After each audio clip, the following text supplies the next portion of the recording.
Finally IRCC ने PGWP को लेके जो स्टूडेंट्स में कन्फ्यूजन थी वो कन्फ्यूजन क्लियर कर दी है। जिन स्टूडेंट्स ने 1 नवंबर 2024 से पहले अपनी फाइल्स लॉन्च की थी उनके लिए क्या रूल्स हैं अभी, और जो लोग 1 नवंबर 2024 के बाद अभी फाइल्स अप्लाई करेंगे कनाडा के लिए उनके लिए क्या रूल्स रहेंगे पीजीडब्ल्यूपी को लेके। तो ये जो पीजीडब्ल्यूपी है, पोस्ट ग्रेजुएट वर्क परमिट, एक गोल्डन टिकट है उन स्टूडेंट्स के लिए जो इंटरनेशनल स्टूडेंट्स हैं, जो कनाडा स्टडी वीज़ा पे जाते हैं और वहाँ पे अपनी स्टडीज़ कंप्लीट करने के बाद उनको वर्क परमिट मिलता है जिससे वो अपना एक इनवैल्यूएबल एक्सपीरियंस गेन करते हैं वहाँ पे।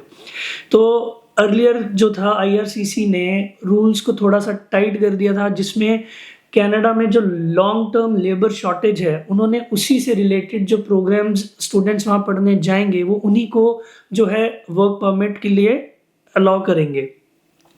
तो ये बहुत बड़ी कंफ्यूजन थी जो कनाडा ने क्लियर करी है। तो जिन भी स्टूडेंट्स ने 1 नवंबर 2024 से पहले अपनी फाइल्स लॉन्च की हैं उनके लिए ये वाला रूल एप्लीकेबल अब नहीं रहेगा। वो किसी भी फील्ड से हो उन्हें वर्क परमिट मिल जाएगा। हाँ, किसको कितनी देर का वर्क परमिट मिलेगा वो मैं अभी आपको बताता हूँ। बट जो स्टूडेंट्स अभी 1 नवंबर 2024 के बाद अपनी फाइल्स को लॉन्च करेंगे, यानी 2025 में अपनी फाइल्स को लॉन्च करेंगे, तो उनके लिए ये एक एडिशनल रिस्ट्रिक्शन रहेगी कि उन्होंने 5 मेजर सेक्टर्स जो हैं जिनमें लेबर शॉर्टेज है, अगर आप उसी से रिलेटेड प्रोग्राम्स को लेके जाते हैं और उन प्रोग्राम्स में वहाँ पे स्टडी करते हैं तभी आपको जो है वहाँ पे वर्क परमिट मिलेगा। और कितने ड्यूरेशन का अगर आपका प्रोग्राम होगा और कितना ड्यूरेशन का आपको वर्क परमिट मिलेगा, तो फर्स्ट ऑफ ऑल मैं आपको ये 5 सेक्टर्स बता दूं। जिन 5 सेक्टर्स में आप लोग अगर अपनी स्टडीज़ के लिए जाते हैं अब 2025 में, तो अभी उन्हीं सेक्टर्स में अगर आप जाएंगे तो आपको आपका जो वर्क परमिट है वो मिलेगा। ये 5 सेक्टर्स कौन से हैं, तो ये आप अपना स्क्रीन पे देख सकते हैं। फुल लिस्ट है उन स्टडी प्रोग्राम्स की जो लिंक किए गए हैं उन ऑक्यूपेशंस के साथ जिनकी कनाडा में शॉर्टेज चल रही है, जिसमें फर्स्ट नंबर पे है we have transport and study programmes, second is agriculture and agri food study programs, third is trade study programs, fourth आपके स्टेम प्रोग्राम्स रहेंगे जिसमें science, technology, engineering and math आ गया, एंड फिफ्थ आ गया आपका health care study programmes.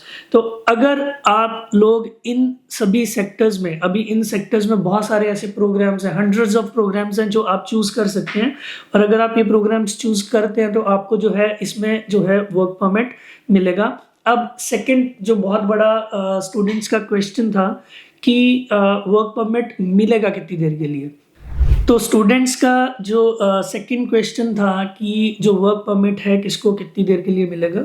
First of all, अगर आप masters degree के लिए जाते हैं इररिस्पेक्टिव ऑफ इट्स ड्यूरेशन, हाँ एटलीस्ट 8 मंथ्स तो इसकी होनी ही चाहिए।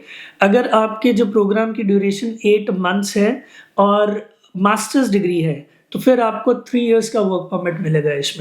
इसमें एक चीज़ का आप लोग खास ध्यान रखिएगा कि जो पीजी डिप्लोमास होते हैं और ग्रेजुएट सर्टिफिकेट्स होते हैं उसमें आपको ये वर्क परमिट 3 इयर्स का नहीं मिलेगा। अगर आपकी मास्टर्स डिग्री है, चाहे उसकी ड्यूरेशन 8 मंथ्स है, स्टिल आपको जो है जो वर्क परमिट है 3 इयर्स का मिलेगा। एंड अगर आप क्यूबेक में स्टडीज कर रहे हैं मास्टर्स डिग्री, तो आपकी उसकी ड्यूरेशन कम से कम 900 आवर्स होनी चाहिए। सेकंड है कि जो भी प्रोग्राम्स आप अगर यूजी है या पीजी है, मास्टर्स डिग्री की बात नहीं कर रहा हूँ, यूजी या पीजी है, तो ये जो आपका प्रोग्राम है जिसकी ड्यूरेशन 8 मंथ से लेके लेस देन 2 ईयर है, तो आपका जो प्रोग्राम जितनी ड्यूरेशन का होगा आपको उतनी ही देर का वर्क परमिट मिलेगा। फॉर एग्जांपल, अगर आपका एक प्रोग्राम 9 मंथ्स का है तो आपको जो वर्क परमिट है वो 9 मंथ्स का ही मिलेगा। और जो मेजर जो बच्चे जाते हैं अपना स्टडीज़ के लिए +2 के बाद वो 2 इयर्स का डिप्लोमा लेते हैं, तो अगर आपके प्रोग्राम की लेंथ 2 इयर्स या उससे ज़्यादा है तो आपको जो है 3 इयर्स का वर्क परमिट मिलेगा। और इसमें एक चीज़ और ऐड करूँगा कि अगर आप यहाँ से फॉर एग्जांपल 8 मंथ्स का प्रोग्राम लेके जाते हैं और वहाँ पे जाके एक और 8 मंथ्स का प्रोग्राम ले लेते हैं या उससे ज़्यादा ड्यूरेशन का ले लेते हैं, उस केस में भी आप जो है अपना 3 इयर्स का वर्क परमिट क्लेम कर सकते हैं। अभी जो नेक्स्ट क्वेश्चन था स्टूडेंट्स का कि इसका एलिजिबिलिटी क्राइटेरिया क्या रहेगा, कौन अप्लाई कर सकता है, तो इसका जो जनरल रूल एक ही है कि आपने जो भी अपनी स्टडीज़ की हैं वो जो स्टडीज़ डेज़िग्नेटेड लर्निंग इंस्टीट्यूट से होनी चाहिए जिसको पीजीडब्ल्यूपी देने की परमिशन हो।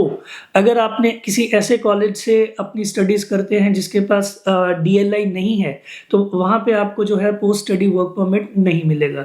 और जो सेकंड कंडीशन लैंग्वेज है, तो आपको अगर आपकी बैचलर्स, मास्टर्स, डॉक्टरल डिग्री है, तो उस केस में जो है आपको एटलीस्ट CLB 7 लेना है। CLB 7 stands for Canadian language benchmark 7, जिसका अगर हम लिसनिंग, रीडिंग, राइटिंग, स्पीकिंग की बात करें तो सभी में आपके 6 ईच होने चाहिए। अगर आपका CLB 7 है और आपने जो भी अपनी स्टडीज़ डेजिग्नेटेड लर्निंग इंस्टीट्यूट से की है, तो आपको जो है आप एलिजिबल हैं पीजीडब्ल्यूपी अप्लाई करने के लिए। तो ये जो कन्फ्यूजन है आज क्लियर हो गई है बहुत सारे स्टूडेंट्स की।